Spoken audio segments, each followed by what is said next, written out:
Welcome. I'm Jessica Tietjen, and this is the Evolving to Exceptional podcast, where we talk about reaching peak performance in our workplaces, homes, and communities so that we can live our best life possible, an exceptional life.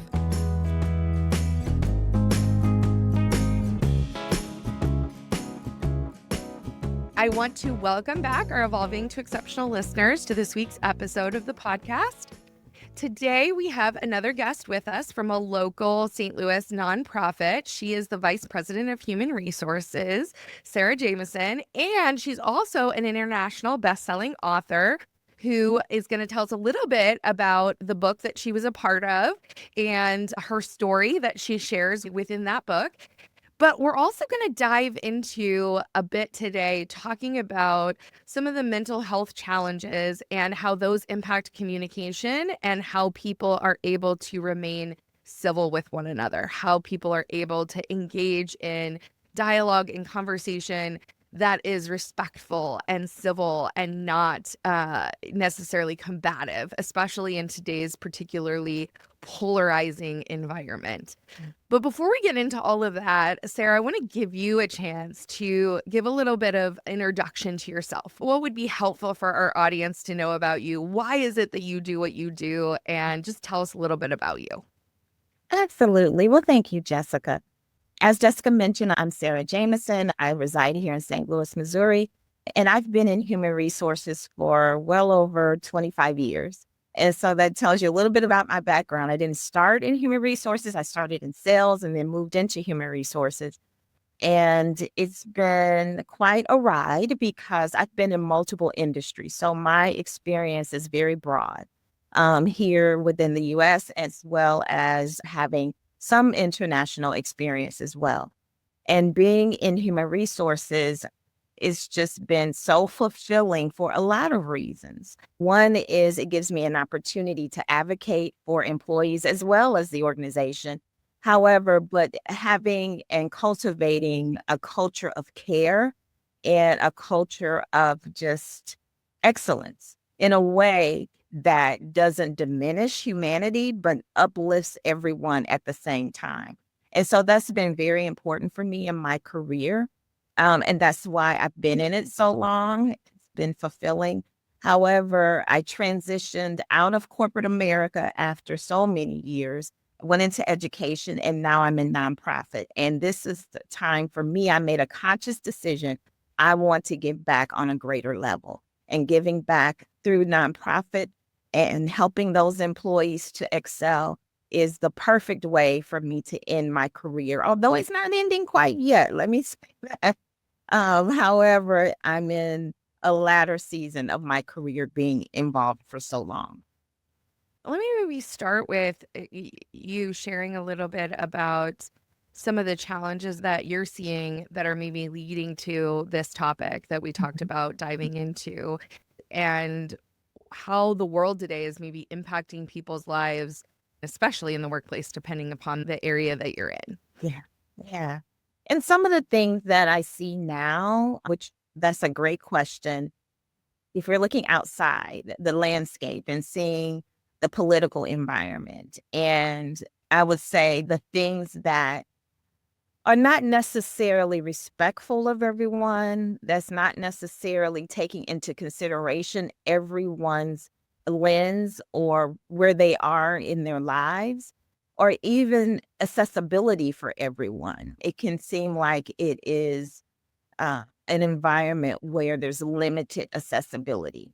And then also just an environment where the least of us have a greater challenge than those who have the most.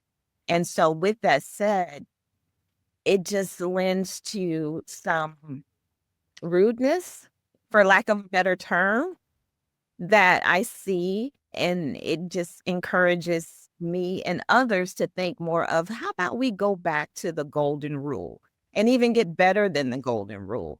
Treat others the way we want to be treated, but treat others the way they want to be treated, right? And have a level of empathy, a level of concern for the greater good, and not just the lens of looking at myself, but looking at everyone else, and go from a we lens versus a me lens. Well, and I think what's interesting about this is, at least in my past career history, politics was something that would gain a lot of attention during election years, but kind of fade to the background in non-election years. Not entirely, but it certainly wasn't the degree of focus that we are feeling today. And so, regardless of your beliefs or where you stand on that spectrum, the ever present nature of a changing environment, of how messages are being portrayed, how they're being received, how people are being impacted in very significant and life altering ways is unignorable, right? It is not, no matter how hard one might try to allow it to fade to the background, it is just ever present and always there at the forefront. And so we can't really just ignore it, and we can't really just suppress or silence it, especially because of what you just said, which I think is really important, is that it's really truly impacting people in a significant way and in a harmful and negative way in many cases. And so by ignoring it, we minimize it and actually create more harm. And so we actually have to acknowledge it and figure out, how do we navigate it in a civil and respectful way with one another. And one of the things I think is really challenging about this is that people's reactions, people's responses to one another may not always, and probably likely are not often, conscious right now. That they are operating in such a state of stress and polarization and conflict that they aren't pausing long enough. And the past patterns of, how do I respond to, or how do I react in a situation similarly to this, are what are driving the car, right? Or what are running the show. It's not a conscious, intentional type of communication. Is that what you're seeing? What are your thoughts on that? In some cases, that is what I'm seeing. And what we encourage is for us to be intentional in our conversation. If we need to take a pause or a beat, let's do that. Because sometimes the first thought isn't the best thought to come out of our mouths, right? And to really consider what the person is saying and remove that, I'm responding just to respond versus respond with intention. Let me just say it like that. And so that involves active, empathetic listening to the person that's speaking and feel what they're speaking, feel for them and with them. I would say feel with them and understand where they're coming from. Try to understand and seek to understand first before we respond, because sometimes we're not getting the full message. A lot of the emotion, a lot of the intent, a lot of the core message slips through. But there's so many sound bites that are happening, and we hear the sound bites and we don't get the full message. And I encourage everyone just to take some time to listen to the full message and to hear with an empathetic ear and then respond or ask questions if you don't understand. Because if we're not understanding what's being said, it's even more challenging to give an impactful or an effective response. And that makes me think about a couple things. One is, the sound bites are meant to trigger an emotional response, right? So they're on purpose. They're cut down to create a reaction. And when we're in a place of reaction, we're not in a place of presence and consciousness. The other thing that it makes me think about is that I can't actually be capable of offering empathy or holding space if I can't be conscious of, well, one, present in the moment, two, conscious of my own feelings and what are causing them. If I am dealing with either of those two issues, then I don't have capacity to actually offer empathy. And I almost wonder if that's the bigger problem. It's not that people don't know how to give empathy, it's that they don't currently have capacity, because they're activated, right? They're triggered in some way. They're emotionally drained, invested, overwhelmed, exhausted, whatever you want to fill in the blank with. And so when they show up to engage, they're thinking about how angry they are, sad they are, upset they are, outraged, whatever their feelings are.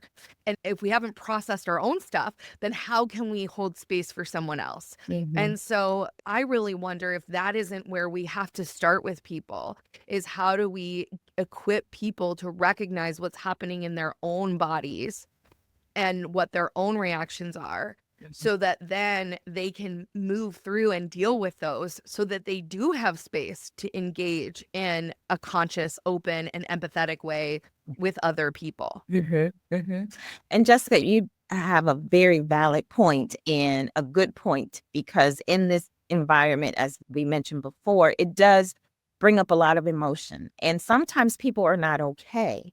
And I think it's important for us to be self-aware about that, and realize that it's okay not to be okay, and to look within ourselves and start to focus on our own mental health, our own mental well-being, and take care of us first before we can show up, to your point, before we can show up for someone else.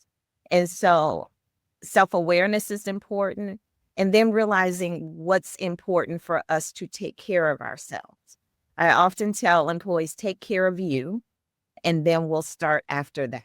Whatever you're needing, whatever you need to pour back into yourself, however that looks, you determine that, what works best for you, whether it's, breathing, or just walking outside, grounding yourself, or whether it's taking additional time off. It's okay to have that, so you can level set and be ready to move forward in a positive way. And so that's why it's really important for organizations to also have a culture of mental well-being. That's part of having a culture of care, where we are allowing employees to take a step back. Maybe they need an hour, maybe they need 30 minutes, maybe they need 4 hours or a whole day, whatever they need to level set and to come back, and then provide other resources for them. Maybe they need to talk to somebody else. HR may not be the one-stop shop. They need to go someplace else and have a conversation, have a third party to talk to, or maybe they need some other resources that can help them.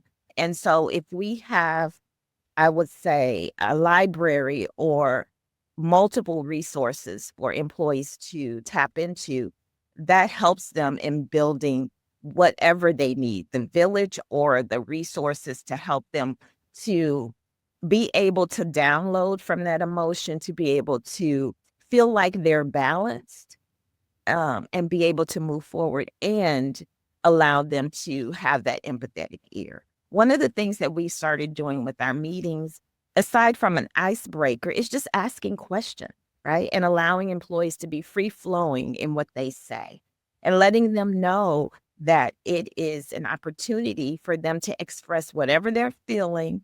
And then if we need to address it offline, we address it offline. But sometimes it's just letting them download, and we be aware of what's happening. So later on, we can incorporate that into whatever solutions, whatever communication that we're providing back, so that they feel like they are getting what they need in order to be successful going forward. I think what's interesting when you talk about mental health is, and you can tell me if you agree or disagree with this, but I think sometimes as soon as we hear the word, we have a certain image that comes to mind of what that means. And I think a lot of people see mental health as crisis, depression, trauma, something of significance, and not necessarily as something that we need to be consciously aware of on a day-to-day, moment-by-moment basis. And so it becomes like a discrete event or discrete challenge or issue that is separate from my everyday or regular life. And that's not really how the human brain and body works, right? It's all integrated. One of the analogies I like to use sometimes is when we think about a machine, right? One part of the machine doesn't care what another part of the machine is doing, as long as the machine is working, as long as it's doing its thing. But in the human body, every piece and aspect of the human body impacts other parts of the human body. And so if one part isn't working right, then it's going to influence and impact other parts, even if it's still performing, even if it's still doing its job. And so I think when we think about mental health, we have to think about it maybe a little bit more holistically and less as a discrete challenge or a discrete event, and more as an everyday component of life and work and what we're doing and being and how we're living. Yeah, absolutely. You're absolutely right. It's all integrated, and we can't separate mental health from physical health. It's all together. It's about life. And the term life, work-life balance, rather, we use that a lot in the past. And someone used the word life balance. And I thought, that's exactly it, because it's all life and it's all integrated. And we have to make sure we're cognizant that our well-being is an integration of both. And so our mental health, it needs to be to the forefront every day to make sure that we're okay. It can be as simple as recognizing when there's stressors in our lives that are not outwardly facing, but internally we feel it, right? And so recognizing that and doing something about it and not ignoring it. And that's how we encourage others to normalize this. And I don't necessarily like the word normalize, but become more comfortable with bringing mental health concerns to the forefront. The more we talk about it, the more we make sure that everyone knows it's okay to take care of themselves, and that is okay. It doesn't have to be something major. Like you said, it doesn't have to be a traumatic experience, but just those silent, small things that we consider small things that don't have a lot of voice, but can become a big brick that drops on us. And then we have a loud voice if we're not taking care of the little pellets or pebbles that come or the little concerns that come. And that we should do that basically on a daily basis versus just when there's something major that's happening, because we all have had losses. We all have had these major things that have happened in our lives, and how we deal with it is just as important when it's something smaller, because those small things become big things. I remember Oprah saying, if we don't take care of those small things, eventually it's going to become like a brick, and it's going to hit us over the head. And that's going to be major. So it's those small things we need to take care of to move, I would say, in a space where we feel like we can help others. Because if we're not taking care of ourselves, we can't help others. Well, and I think you make a good point about, of course, there's a lot of talk about work-life balance and and all of those things. But I think there's something interesting in that as human beings, we have a spectrum of emotions. Mm-hmm. Everything from anger, sadness, hurt, frustration, happiness, joy, surprise. We have this huge spectrum of feelings. Mm-hmm. And one of the things I think sometimes we trick ourselves into believing is that we were given as human beings this huge spectrum of emotions and then challenged to only feel the good ones, to only experience the positive side. And that's not actually how the human body works or is meant to work.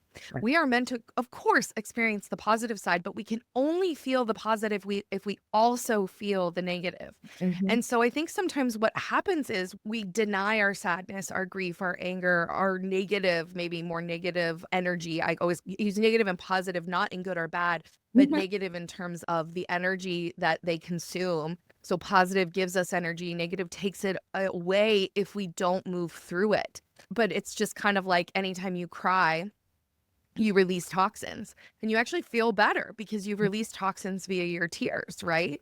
And so when we suppress those things, when we suppress those negative emotions, because we're not supposed to feel those, we're not supposed to express those, we're supposed to be happy, we're supposed to be good, we're supposed to be positive, we do ourselves a lot of harm. And that actually, when we think about balance, in order to have balance, it's to have the full spectrum.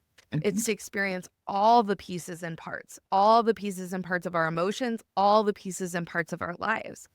And I think when we can do that, when we can lean into that, And we can recognize that, you know what, if somebody just had something really terrible happen and they're angry or sad about it, that is an appropriate emotion to have.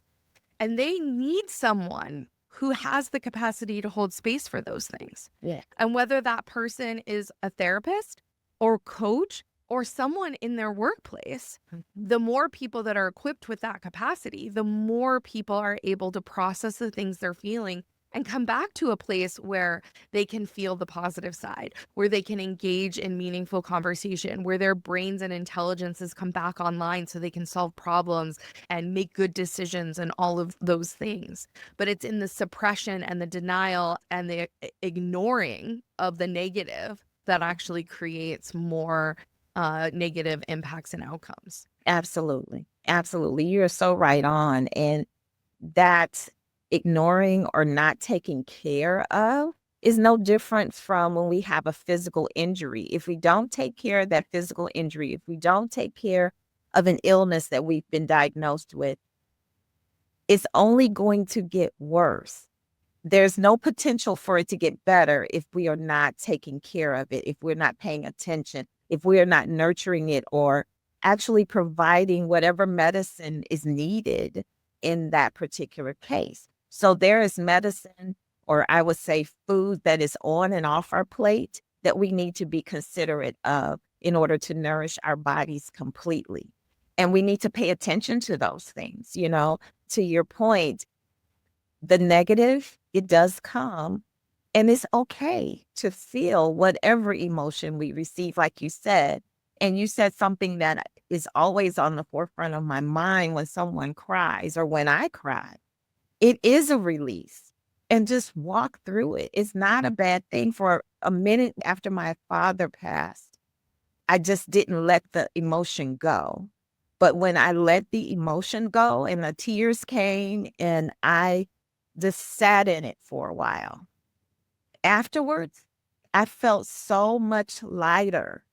It's still a process, don't get me wrong, but I felt lighter and I felt a level of gratitude for his life and for the experiences that I had with him. Even though the sadness comes and goes, I have learned to sit with it and I feel much better going forward. And I think that's what we need to encourage our employees, those who are important in our lives, even those that we just may not know very well, but maybe they come to us and ask us for some nuggets or for some assistance, whatever the case may be, nuggets of wisdom, that is. And so we should, as you say, allow the space for them, hold space for them, and allow them to take up the space to emote however they choose to emote, as long as it's not harmful to them or someone else. And then let them walk through it and let them know that it's okay for them to do that. Well, and I think sometimes we maybe lack the tools, right? Of how do I do that? How do I feel or move through those feelings? And I think sometimes we think of the things as separate. I always like to say, wherever we go, our bodies go with us. Mhm. And I had an interesting experience the other day where I was working on something and I started to get really mad at what I was working on, like unreasonably mad. Like I wanted to yell at a document. And as soon as I started to feel that, I was like, oh, this can't be about this document. Like I am way too angry about a document that isn't doing what I want it to do. Like that is an unreasonable reaction. And so what happens is we have anger towards something and it will come out towards something else. And the same thing's true for sadness or other emotions, right? It will come out in the wrong place and about the wrong thing.